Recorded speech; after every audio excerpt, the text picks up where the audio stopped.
নমস্কার বন্ধুরা, কেমন আছো? রিঙ্কুর রান্নাঘরে সবাইকে স্বাগত জানাই। আজ আমি বানিয়েছি পটল চিংড়ি ভাপা।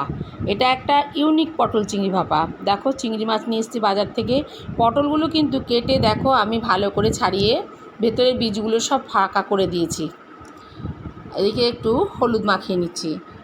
নুন কিন্তু এখানে দেব না, একটু হালকা করে সটে করে নেব, মানে যাতে হাফ সেদ্ধ হয়ে যায়। দেখো, তেলের ওপর বসিয়ে দিয়েছি। দিয়ে এদিকে কি করব, আমার যে চিংড়ি মাছগুলো আছে ওগুলো একটু ছাড়িয়ে নেব। এটা কিন্তু একটা দারুণ রেসিপি, তোমরা কিন্তু করে দেখতে পারো। চিংড়িগুলো খেতেও দারুণ সুন্দর হবে। চিংড়িগুলোকে ভালো করে ছাড়িয়ে নিতে হবে। এদিকে দেখো, চিংড়িগুলো আমি এবার ধোবো। পটল আমার একদম রেডি, এরকম হবে। এদিকে দেখো, চিংড়ি মাছগুলো আমি মিক্সিং বলে দিয়ে দিয়েছি একটা লঙ্কা, একটুখানি রসুন, একটু পেঁয়াজ। এটাকে ভালো করে ব্লেন্ড করে নেব। হ্যাঁ, 1 চামচ দইও কিন্তু দেব। আমার চিংড়ি মিক্সিতে ব্লেন্ড হয়ে গেছে, একদম রেডি। এবার এর মধ্যে কিছু মশলা দিতে হবে। একটু লবণ দেব, আচ্ছা, একটু সামান্য হলুদ দেব, একটু কাশ্মীরি লঙ্কার গুঁড়ো। কাশ্মীরি লঙ্কার গুঁড়ো তো বিশেষ ঝাল হয় না, এটা করে দেখতে পারো। আমি যে লঙ্কাটা দিয়েছিলাম ওটা কিন্তু হয়নি বলে ভেঙে দিলেই ভালো হতো, ওটা দিয়ে দিলাম।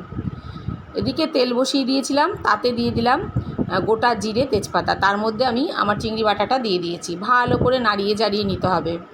কি সুন্দর গন্ধ বেরোচ্ছে, দারুণ খেতে হবে। তোমরা কিন্তু অবশ্যই করে আমাকে কমেন্ট করে জানাবে। একটু দিয়ে দিলাম দুধ, এতে কি বাইন্ডিংটা ভালো হবে, একদম আঠালো ভাব হবে। তোমার বেসন ময়দা কিছুই দিতে হবে না, অনেকে তো বেসন দেয় বা আলু দেয়।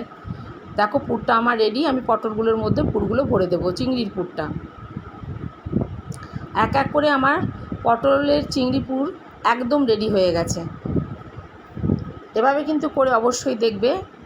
আমি এর আগেও রেসিপিগুলো দিয়েছি, নিরামিষ করেছিলাম হয়তো বা অন্য কোনো মাছ দিয়ে করেছিলাম। ঠেসে ঠেসে এভাবে পুরগুলো পুড়ে দেবে। আমি পটলের ওপরের যে মুখটা থাকে সেটা কেটে কিন্তু আমি মুখে চাপা দিয়ে দিয়েছি, যাতে না বেরিয়ে যায়। এদিকে কিন্তু আবার আমি কড়াই বসানো ছিল, জিরে দিয়ে দিয়েছি পেঁয়াজ, আদা রসুন বাটা, একটু কাশ্মীরি লঙ্কার গুঁড়ো, একটু হলুদ গুঁড়ো, মশলাটা দিয়ে দিলাম। ভালো করে নাড়াচাড়া করতে হবে যাতে কাঁচা গন্ধটা না থাকে। এবার দিয়ে দেবো একটু সামান্য লবণ। এভাবে ভালো করে নাড়িয়ে দিতে হবে। আমি জিরের গুঁড়োটা দিইনি, তাই আবার দিয়ে দিলাম পরিমাণ মতো জল। পটলগুলো বসিয়ে দিয়েছি। দেখো, পটল আমার একদম রেডি। এদিকে আমি কিছু গোটা চিংড়ি রেখে দিয়েছিলাম গার্নিশিংয়ের জন্য, সেগুলো দিয়ে দিই। যদি আমার এই রেসিপিটা ভালো লাগে, লাইক করবে, শেয়ার করবে, কমেন্ট করবে। সবাই ভালো থাকবে।